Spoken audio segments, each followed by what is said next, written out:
Mayad nga adlaw. Good day everyone. Welcome to our virtual tour. My name is Kieldridge, your tour guide for today, and I'm excited to take you to the beautiful province of Palawan, known as the last frontier of the Philippines. Palawan is a true paradise filled with stunning landscapes, rich culture, and vibrant traditions.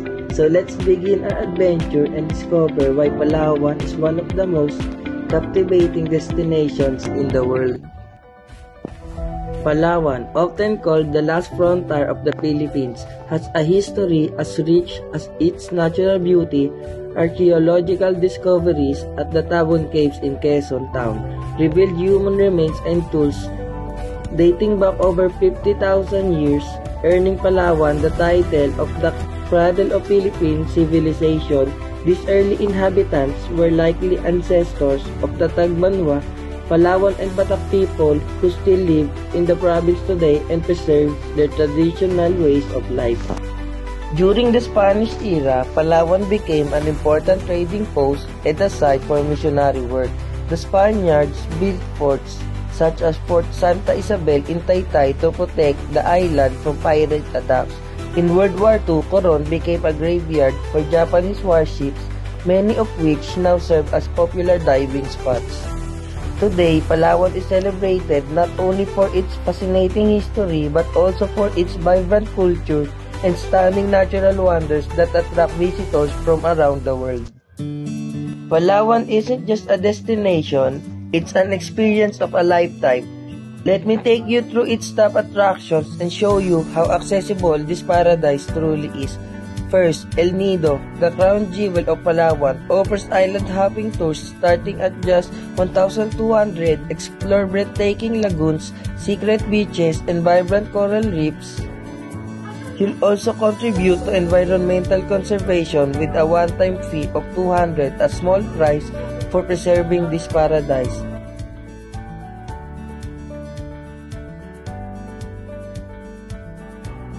Next, Coron, a diver's dream and nature lover's haven. For only 300, you can marvel at the stunning Kayangan Lake, while diving enthusiasts can explore World War II shipwrecks with tours starting at 3,500.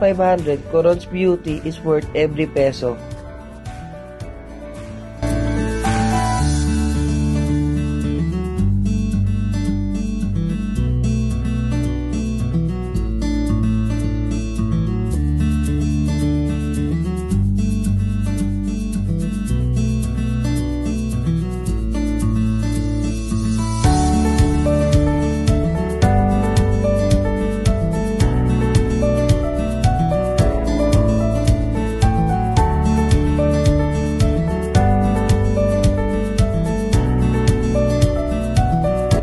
Don't miss the Puerto Princesa underground river, one of the new 7 wonders of nature. For around 1,500, enjoy a guided boat tour through a magical cave system teeming with unique wildlife.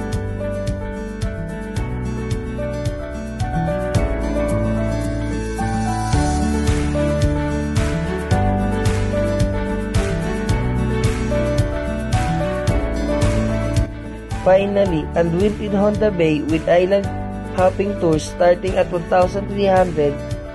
Visit islands like Starfish and Cowrie, perfect for snorkeling and relaxation.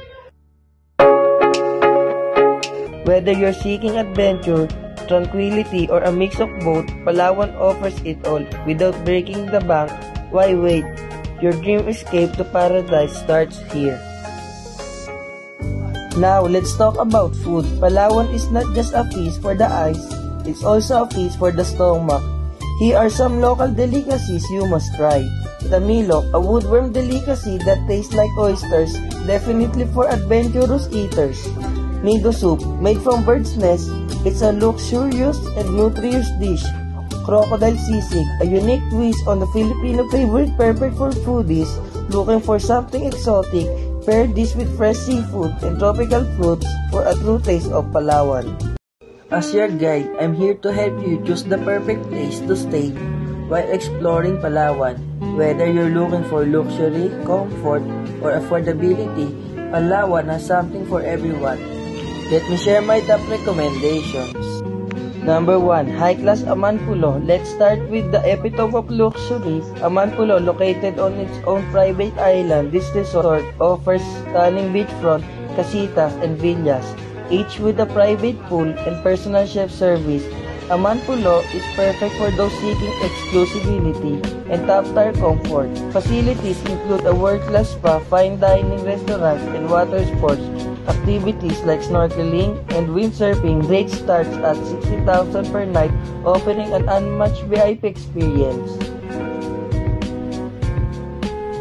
Number 2. Medium class, Astoria, Palawan. Next, we have Astoria, Palawan, a beautiful beachfront resort in Puerto Princesa. This resort is family-friendly and eco-conscious, featuring spacious rooms, a private beach, and an exciting water park. Guests can enjoy their on-site restaurant offering fresh seafood and local delicacies, a fitness center, and even karaoke facilities. Room rates start at around 8,000 per night, a great value for travelers seeking comfort and modern amenities.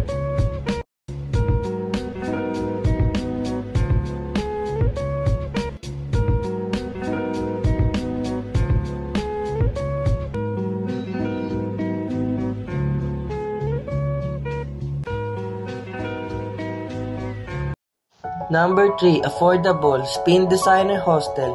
Finally, for budget travelers, I recommend Spin Designer Hostel in El Nido. This trendy hostel offers a cozy, vibrant atmosphere with shared and private rooms. Facilities include a rooftop terrace, common areas with games and books, and free breakfast to kickstart your adventures. It also just a few minutes away from El Nido's famous beaches and lagoons. Rates start at just 1,500 per night, making it a favorite among backpackers and solo travelers.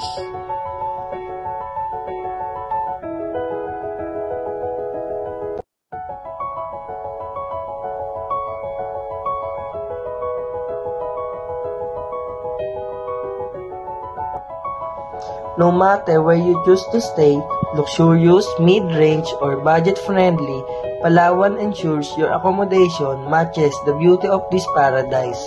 So are you ready to check in and start your unforgettable journey?